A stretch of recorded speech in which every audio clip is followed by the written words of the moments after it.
Talagsan sang antioxidant, likawan ang komplikasyon ng balatian. Mag DTX 500 ang pinakakampiyon ng antioxidant. DTX 500. DTX 500. Ulang sa pagkaon, sangkutan kang prutas, hindi na magkabalaka. Mag DTX 500 ka na. Ang DTX 500 bastante sang antioxidant, pangontra sa mga halit ng free radicals. Likawan ang balatian. Mag DTX 500 ka. DTX 500. DTX Coffee Mix. Ako si Nato Barrios, mahilig gid sa kape. Apang talupangdan ko nga mapula-pula akong ihi. Pagod gali sa kape nga akong ginainom. Testingan ko ang DTX Coffee Mix. Kanamit gid kag nagbalik ang katinaw sa akong pagpangihi. Naga-detoxify gali sang toxin sa lawas ng DTX Coffee Mix. DTX Coffee Mix. Mga butika. DTX Coffee Mix. Ako si Rick Vista nga isa ka negosyante. Agod nga magpabilin nga alerto, DTX Coffee Mix ang ginainom ko. Gani sa mga amigo ko da nga mga negosyante, DTX Coffee Mix na kamo. DTX Coffee Mix, mga pinata. DTX Coffee Mix. Mga butika. Mighty C. Ang alkaline nga vitamin C. Ugali si Bibi, masami ko bina-allergy. Iski magwa lang ko kag mahanginan, damo din pula-pula sa likod ko kasabot ko. Pero sa pagsugod ko inom sa Mighty C, grabing epekto, inuras lang, nadula na tayo ng ako niya allergy. Mighty C. Mabaka sa mga butika.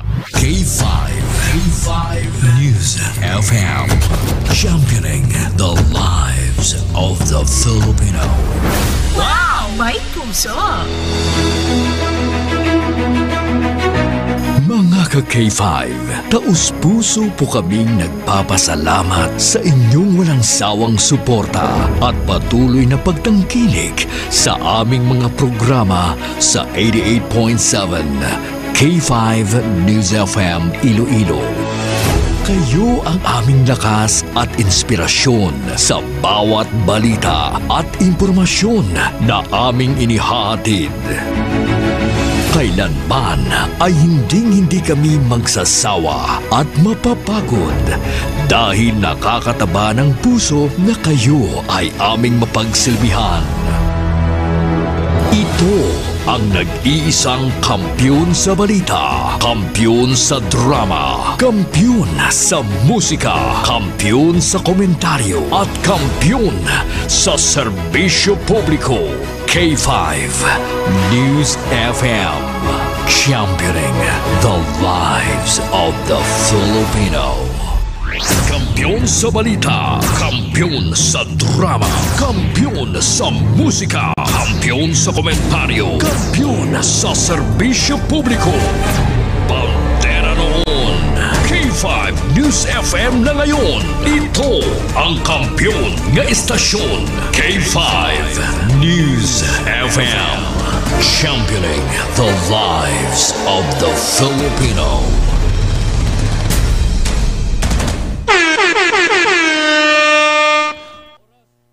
Oras sa K5 News FM, Philippine Standard Time, alas 6:06. D3 Bayo Evening Newscast. The latest and the most comprehensive news of the day. Dito lang mapapakinggan sa D3 Bayo Evening Newscast. Mga naglalakihang mga balitang lokal, balita mula Luzon, Visayas at Mindanao, mga balita sa labas ng bansa, balitang sports at mundo ng showbiz. D3 Bayo Evening Newscast. At ngayon, narito na ang inyong K5 News Team. Kap K5 Sunny Sarabia Punay at Karen Badilla.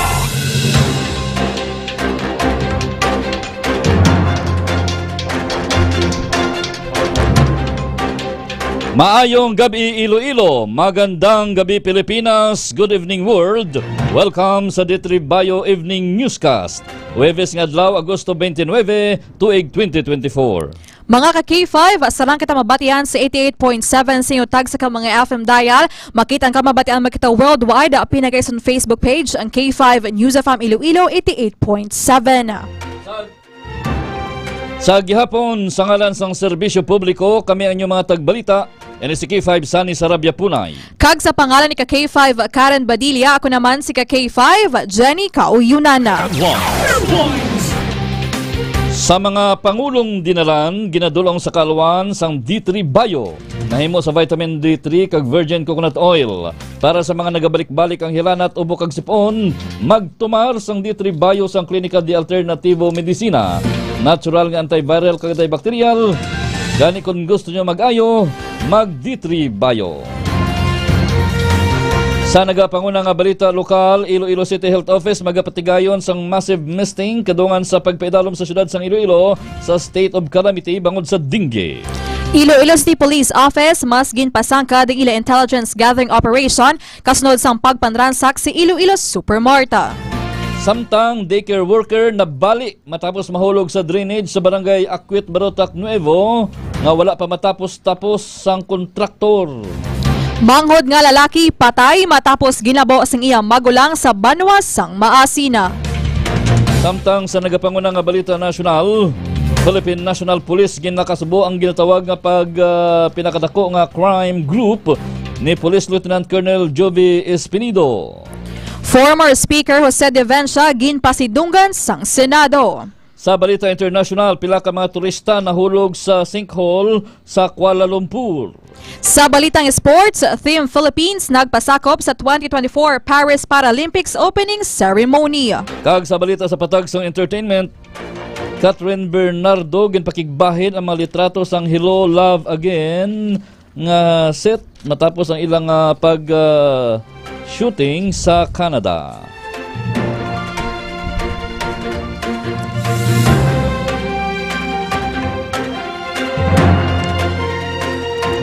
Kagamay ito ba nung aton mga headlines sa aton nagapanguna kag nagabaga nga mga balita. Mga balita nga una ninyo mabatian sa K5 News FM Iloilo apang sa mga pamantalaan buwas pa mabasahan. Philippine Standard Time, alas 6:09. Kagkaroon sa detalye na sa aton mga balita. Balitang lokal.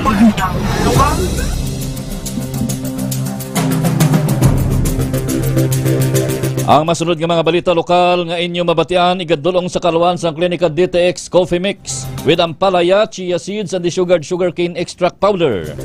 Para sa may mga diabetes o kunyara na sa bibis ang pagka-diabetiko nga bawal na mag-inom sang kape nga puro lang kalamay. Hindi magkabalaka, pwede gihapon makapangapi. Magklinika DTX Coffee Mix, ang pinaka-healthy nga kape. Nakapangapi ka na, naka-detox ka pa. Sa detalye na sa ato nagapanguna nga mga balita lokal, naglabot na sa 6,816 ang kaso sang dengue sa probinsya sang Iloilo. Suno kay Iloilo Provincial Health Office o kun IPHO Head, Dr. Maria Socorro Quinion, nagapanguna ang Pasay City sa may pinakabadamo nga kaso nga naglabot sa 497, ginasundan sang Banwa sang Oton nga may 338 ka mga kaso, Banwa sang Kalinog may 289, Banwa sang Leon 278, Dumangas 273, Haniway 266, Barotac Nuevo kag Lambunaw nga may tag 245. Ang Banwa sang Dingli may 236 ka kaso kag sa Kabatuan may 199 ka mga kaso. Sa kaangot nga balitang lokal, nagdangat na sa 17 ang nagkalamatay bangod sa dengue sa probinsya sang Iloilo. Suno si Iloilo Provincial Health Office kun IPHO Head Dr. Maria Socorro Quinion. Suno kay Quinion nga sa latest nga monitoring sang opisina humalin sang Enero 1 tubtub Agosto 24, 2024 nadugangan sang 7 ang pulo kanauna nga dengue death nga na-record sa probinsya. Kung pahat-pahaton ang Barotac Nuevo mayara sang 3 death cases, tigduha ka death case sa Pasay City, Badyangan kag Miagao, kag tigisa naman ka death case sa Lambunaw, Dingle, San Dionisio, Sara, Igbaras, Banate, Estancia kag Concepcion. Samtang naglabot na karon sa kapin 1,000 ang kaso sang dengue sa syudad sang Iloilo sandig sa report sang Iloilo City Health Office.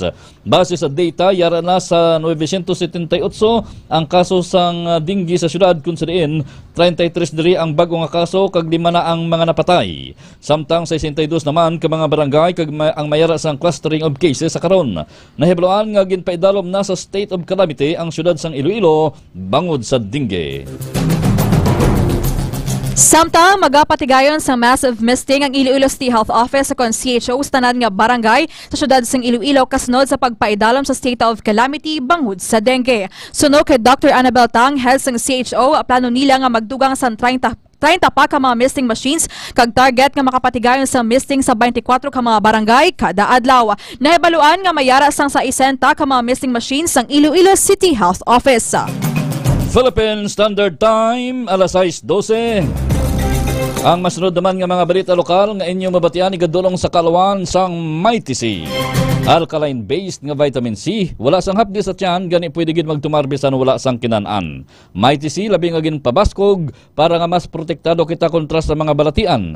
Nagabulig sa aton nga heart health, agud makalikaw kita sa stroke o kon heart attack. Nagapahamis man sang kutis, gani bisan may edad na, apang hubin gihapon ang itsura. Mas ginpasangkad sang Schools Division Office o kon SDO Iloilo City ang kampanya batok sa dinggi pinagi sa Information Drive. Sa interview sang K5 News FM Iloilo kay Dr. Delfin Deloria, Medical Officer sang SDO Iloilo, dako ang papel sang pag-edukar sa mga estudyante lakip na sa mga teaching personnel kung ano ang pamaagi agud malikawan ang nasamit nga balatian.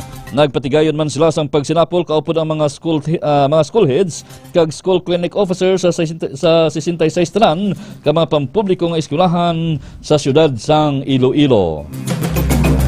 Sa pihak nga bahin ginakabig sa Association of Barangay Captains ng Distrito sang Haro nga si punong Barangay Rodel Mamon nga alarming na ang nagataas nga kaso sang dengue sa ilang nga distrito. Ini matapos nga ma-record ang 4 sa 5 ka napatay sang dengue siyudad sang Iloilo ang gikan sa distrito sang Haro.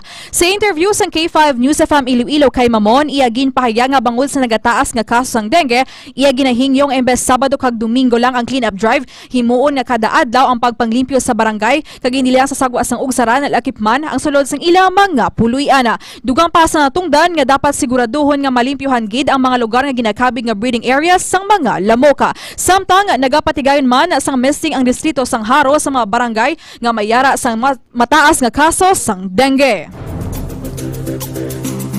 Sa iban pa nga balita lokal, wala pa makapili si Iloilo Governor Arthur Defensor Jr. sa iyamangin running mate para sa 2025 midterm elections. Sunod sa gobernador, madamo ini sang ginapilian, apang wala pa ini sang pinal nga nahamutan nga mangin iya vice gobernador. Dugang pa sang gobernador nga may mga patigayonon pa nga mga convention kung sa diin posible niya mapilian ang iya mangin running mate. Mas ginpasangkad pa sang Iloilo City Police Office kun ICPO ang ila intelligence gathering operation kasunod sa natabo nga pagpanrangsak si Iloilo Supermart sa Barangay Tabuk, Suba, Haro sa tuong Agosto 27, 2024. Sa interview sang K5 News FM Iloilo kay ICPO Director Police Colonel Kim Legada, ginpahayag sini nga nagakoordinar na sila sa mga concerned units kay iban nga ahensya agud matumod kag maaresto ang mga suspect nga responsable sa krimen. Ginanalyze naman sa mga investigador ang pagtipon sa mga ebidensya sa crime scene kag ang pag-review sa mga CCTV footages. Suno kay Police Colonel Legada nga nagakooperar man ang management sang Iloilo Supermart sa kapulisan sa diin ila gina-enhance ang mga CCTV footages sa palibot sang ila business establishments. Ang masunod naman nga mga balita lokal nga inyong mabatian, igadulong sa kaluan sang klinika DTX 500. Ang Palaya Leaves with sugarcane extract para sa may mga diabetes, sa mga hindi makatulog sa tiyon sang kagabihon, para nga mangin mahamuok ang katulogon, magklinika DTX 500 adlaw-adlaw. Nagabulig ini para makalikaw kita sa madamo lang ang mga balatian, ilabi na ang cancer. Klinika DTX 500, the superior antioxidant.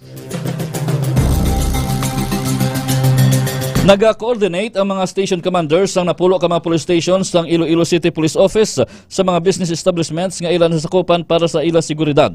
Sa interview sang K5 News FM Iloilo kay ICPO Director Police Colonel Kim Ligada, ginpayag sini nga wala pa matabo ang pagpangransak sa Iloilo Supermart sa Barangay Tabuk, Suba, Haro sa tuong Agosto 27. Ginsapol na sini ang mga hipis ang tinalikdan nga semana bangod na sa natabo nga pagpangransak sa isa ka mall sa San Carlos City sa Negros Occidental. Sunod sa iya, dapat nga i-evaluate sa mga negosyante ang ilang security agud malikawan nga mabiktima sang mga suspect nga nagapangransak.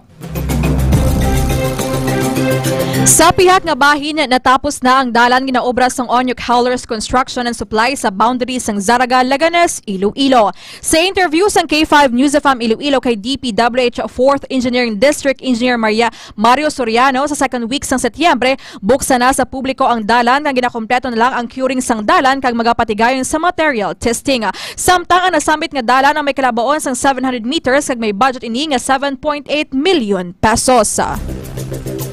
Samtang bali ang nawala nga kamot sang isa ka daycare worker matapos nga mahulog sa drainage nga wala pa matapos-tapos ang kontraktor sa Barangay Akwet, Barotac Nuevo, Iloilo. Sa interview sang K5 News FM Iloilo kay punong Barangay Emerson Talon, natabo ang insidente sa Agosto 19 kung saan pasulod na ang daycare worker nga si Jima Bilonyo agud nga mag-duty. Sang hinali lang nga nakadasma ini sa nagawagayway nga kabilya sa ginakonstruct nga alagyan nga wala sang nakabutang nga anuman nga warning signs.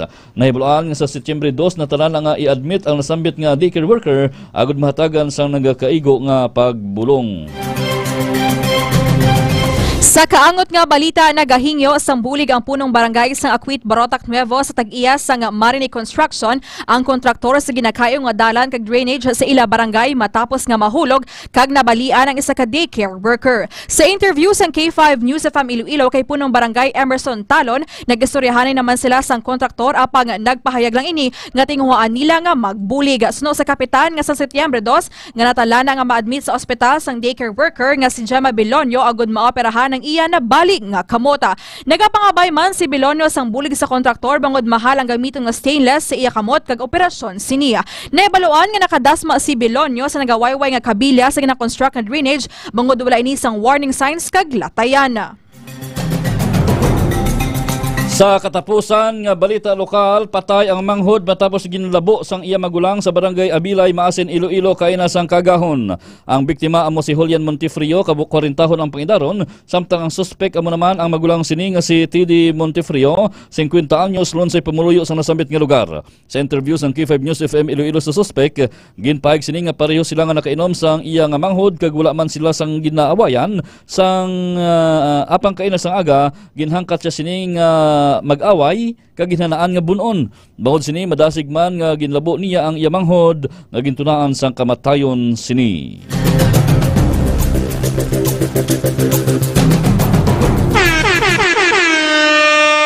Oras sa K5 News FM Philippine Standard Time, alas 6:19.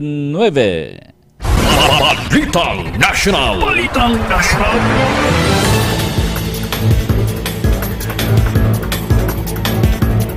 Sa ilo na kita banwa sa detalye naman sa ato nagapanguna nga mga balita nasyonal. Balita sa palibot sang pungsod ginadulong sa kalwan sang Clinical DTX Beauty Soap. Para sa mga luyag magputi kag maghamis ang kutis, mag Clinical DTX Beauty Soap adlaw-adlaw kada magpaligo. Nagabulig ini para makalikaw kita sa mga skin diseases, kasubong sang buni, kati-kati, punggod kag iban pa. Clinical DTX Beauty Soap. Beauty soap na, antimicrobial soap pa. Nagpahayag sang kabalaka kag kasubo ang Philippine National Police o kon PNP matapos nga ginbuyagyag sang ila mismo pulis nga ang nasambit nga institusyon ang pinakadako nga crime group sa pungsod sa ginhiwat nga congressional hearing kahapon.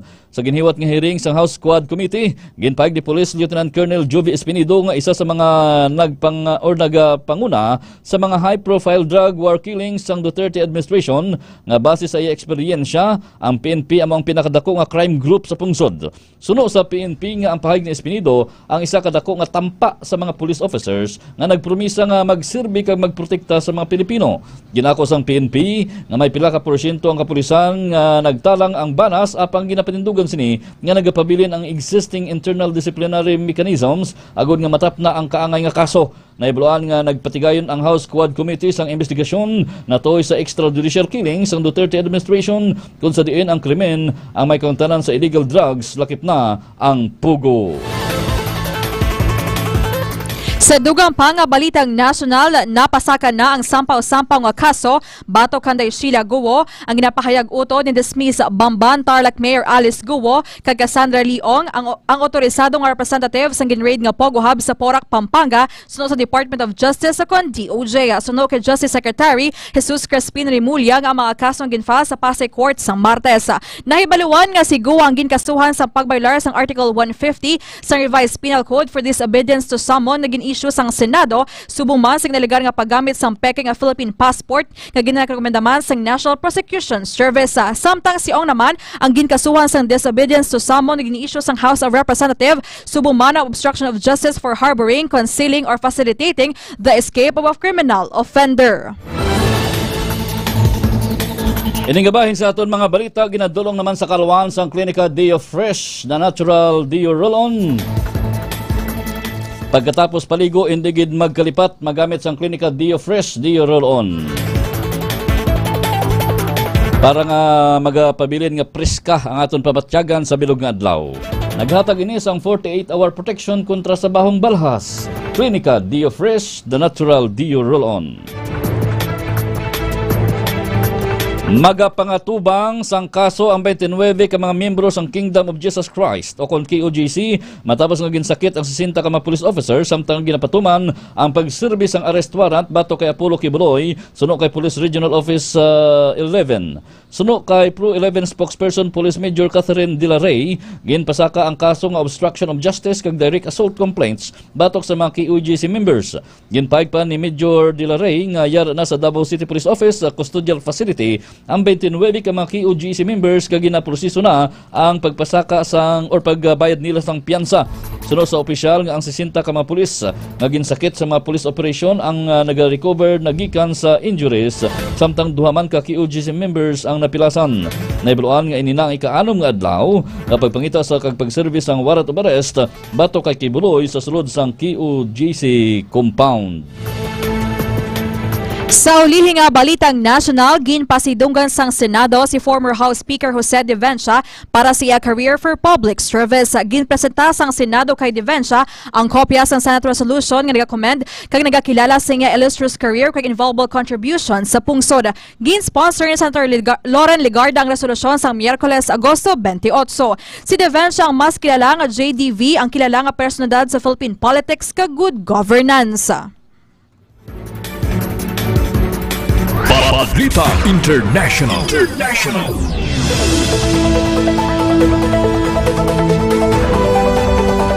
Alas 6:24 ang aton oras, Philippine Standard Time. Balita International, ginadulong naman sa Kalawan sang Extend the Food Supplement for Men with Maca and Clavo Huasca. Extend the Food Supplement for Men para sa mga kalalakinan kag subuman sa mga kababainan. Bastante ini sa amino acids kag phytonutrients nga naghatag sang kusog kag kabakod sa lawas. Nagalikaw sa madasig nga kakapoy kag sulit ang performance. Extend the Food Supplement for Men.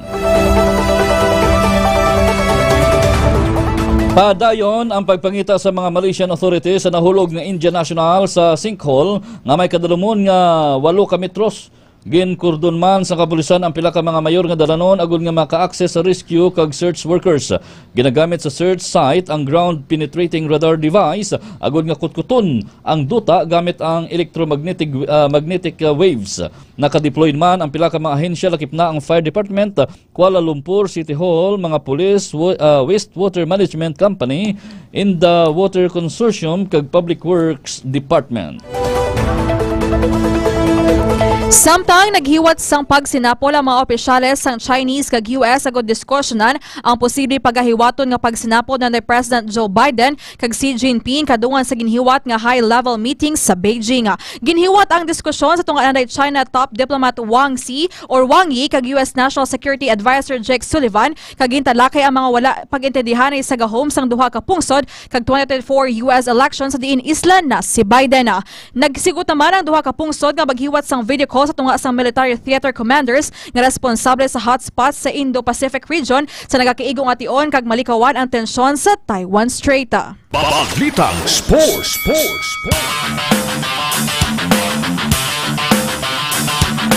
Kagkaroon sa detalye naman sa aton balita sa patag sang hinampang, ginadulong sa Kalawan sang Klinika Spore Biotics with 80 billion CFU sang good bacteria o kon probiotics.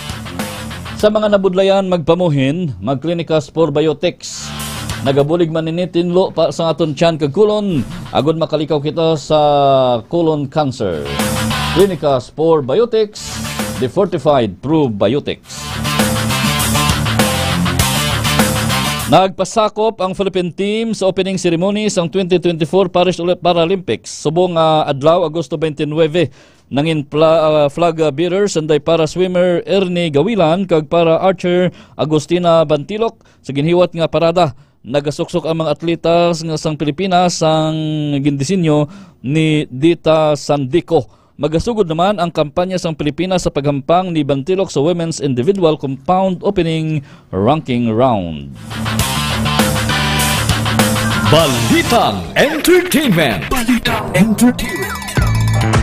Kag para sa atong showbiz balita, ginpakigbahin sa actress nga si Catherine Bernardo ang litrato gikan sa upcoming film matapos ang ila taping sa Canada. Makita sa mga litrato ang award-winning actress nga sanay film director Cathy Garcia Sampana, lakip man ang personal assistant ni Alden Richards nga si Mama Ten, subong man ang mga cast kag crew nga naghiwat sa party. Nahibalawaan nga ang cast kag crew nagabot sa Canada sang Hulyo agud i-film ang sequel sang ila box office hit nga Hello Love Goodbye. Samtang sa ato naman pinakamaayong nga balita, sa Hulubaton 16-16 nagasaling, mas labing maayo ang pag-angkon sang kaalam kag pag-intindi sang sa pag-angkon sang bulawan kag pila. Philippine Standard Time, alas 6:28. Gagamit ba ang kabugusan sa ato nagapanguna nga mga balita sa D3 Bayo Evening Newscast. Mga ka-K5, sarang kita mabatian sa 88.7 sa inyong tag sa mga FM dial, makitaan kag mabatian man kita worldwide, pinagis ng Facebook page ang K5 News FM Iloilo 88.7. Bantayan ang mga programa sa K5 News FM Iloilo sa gabi, alas 7 tubtob alas 9 ang palatuntunan Funpal upod kay K5 Troy Tisoy. Alas 9:30 tubtob alas 10 ang aton matahong mga drama Rihas, kag alas 10 tubtob alas 12 ang palatuntunan K5 Night Watch upod kay K5 June Kapulot. Sa ngalan sa bugos nga puwersa sang K5 News Center, sa gihapon kami ang inyong mga tagbalita. Yan si K5 Sunny Sarabia Punay. Kag sa pangalan ni K5 Karen Badilla, ako naman si K5 Jenny Kauyunana. Para sa kampiyon nga balita, serbisyo publiko kag kalingawan sa Iloilo, K5 News FM. K5 News FM.